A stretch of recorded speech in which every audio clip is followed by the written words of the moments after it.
Here's your wrestling news for June 25th, 2022. We're kicking off today with WWE, which has been rocked by several investigations into the promotion, all related to an alleged affair and $3 million hush money payout orchestrated by Vince McMahon. At this time, a total 7 law firms are looking into the WWE's standards and business practices, though no formal lawsuit has been filed yet. In this week's Wrestling Observer newsletter, Dave Meltzer discussed the investigations and said that the idea is to have both McMahon and John Laurinaitis testify under oath if a lawsuit is made. The belief is that a lawsuit will be filed on behalf of the investors who were not informed of the investigation into McMahon before it was reported by the Wall Street Journal. Many believe that had investors known, then they would have sold their stock before the WWE share price dropped significantly after the article was published. Stock in WWE had reached $67 per share, but dropped as low as $59 after the investigation was made public, resulting in a total loss of billions of dollars for investors. A class action lawsuit could be serious trouble for McMahon, and while he had no trouble speaking to fans on Raw and Smackdown this past week, the ex-CEO may soon be testifying under oath. So far, 5 men have qualified for the Money in the Bank ladder match.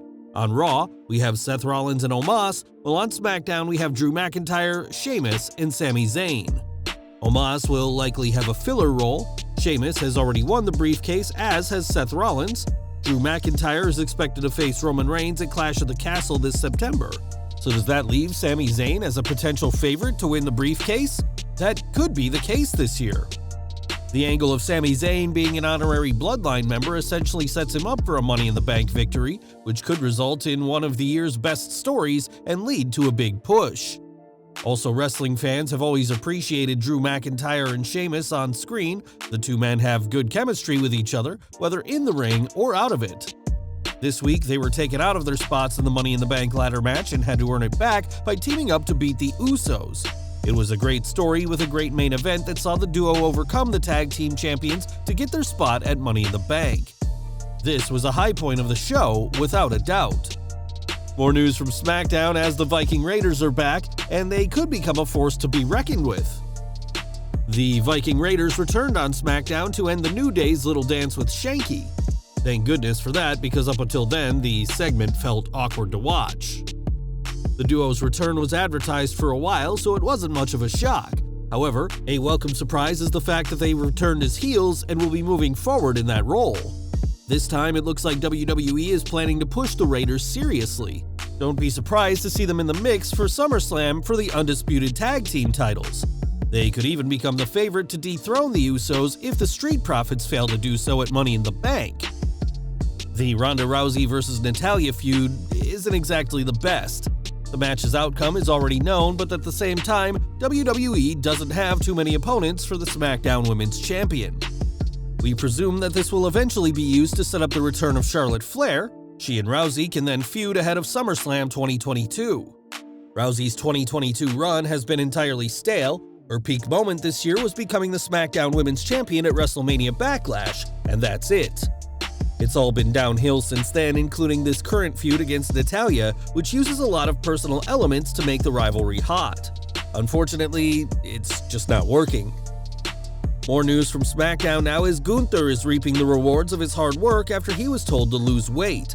He has done everything right and has been rewarded with an Intercontinental title run early into his main roster career. With his dominant victory over Ricochet this Friday, WWE has made it clear that nobody is touching the Intercontinental title anytime soon. Hopefully, Gunther's push on SmackDown can restore the lost prestige of the title.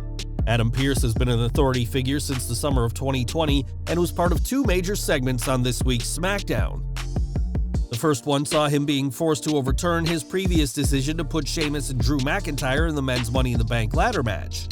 Due to the strings pulled by Paul Heyman and Roman Reigns, the duo had to defeat the undisputed tag team champions, the Usos, in a tag bout to qualify, which they did in the main event. In another segment, Sonya Deville quietly moved to SmackDown and slammed Pearce, calling his in-ring career a failure. The seeds of a character change seem to have been planted, and it could happen by the time the summer begins. This August will mark 2 years since Pearce began his on-screen role. Is a heel turn the right direction for him? Only time will tell. Now, The Undertaker is one of WWE's most iconic characters of all time and was rightly inducted into the Hall of Fame this year, but fans will soon be seeing more of the former world champion. In a press release, WWE announced that there will be an Undertaker One Dead Man show, which will take place at the Wild Horse Saloon in Nashville during Summerslam weekend. The show will see the Phenom share never-before-heard stories from his career and take questions from the fans in attendance.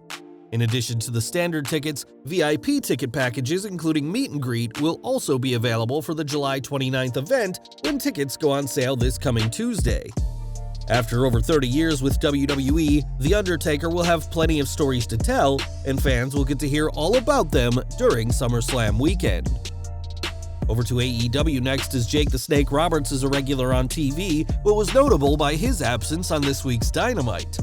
Roberts was nowhere to be seen when Lance Archer teamed with Chris Jericho to take on Jon Moxley and Hiroshi Tanahashi, leading some to speculate about his health. Dave Meltzer reports that the reason Roberts didn't accompany Archer this week is because he recently underwent surgery, having a procedure on his bladder which forced him to miss the show. No further information on the nature of Jake Roberts' surgery was given, but we can only hope it's nothing major and that the WWE Hall of Famer is back on our screens in no time. There's been a lot of injuries in wrestling as of late, with both WWE and AEW having to work around several superstars being on the shelf, but now the former will soon have 2 stars back in the ring. According to the Wrestling Observer newsletter, both Zoe Stark and Io Shirai are expected to return relatively soon after being out for some time. Shirai, a former NXT Women's Champion, has been out for a few months now, and it's likely she suffered an injury during the NXT Stand and Deliver event earlier this year. As for Stark, she suffered a torn ACL and meniscus in a 3-way tag team ladder match back in October 2021 when she and Shirai were defending the NXT Women's Tag Team titles. What WWE has planned for the two, if anything, remains to be seen, but after months away, NXT 2.0 will be getting back some serious star power in the not-so-distant future. Earlier this month, Jeff Hardy was arrested in Volusia County, Florida, and charged with his 3rd DUI offense in under a decade. After having run-ins with the law in both WWE and Impact, Hardy has now completed a sad triple crown for now being arrested while in AEW, and this could be it for the charismatic enigma. During a media call for Forbidden Door, AEW President Tony Khan was asked about Hardy and said that while he's pleased that Jeff is open to getting help, the incident won't happen again on his watch. I feel like I'd be remiss if I didn't give Jeff a lot of credit for now doing the right thing. And this is what we said. Jeff's got to do the right thing if he wants to stay with AEW, because it's his last chance. Khan also discussed fans making comparisons to Jon Moxley, who recently underwent treatment for problems with alcohol, but said he didn't like the two being compared, as Moxley didn't put people in danger by driving drunk.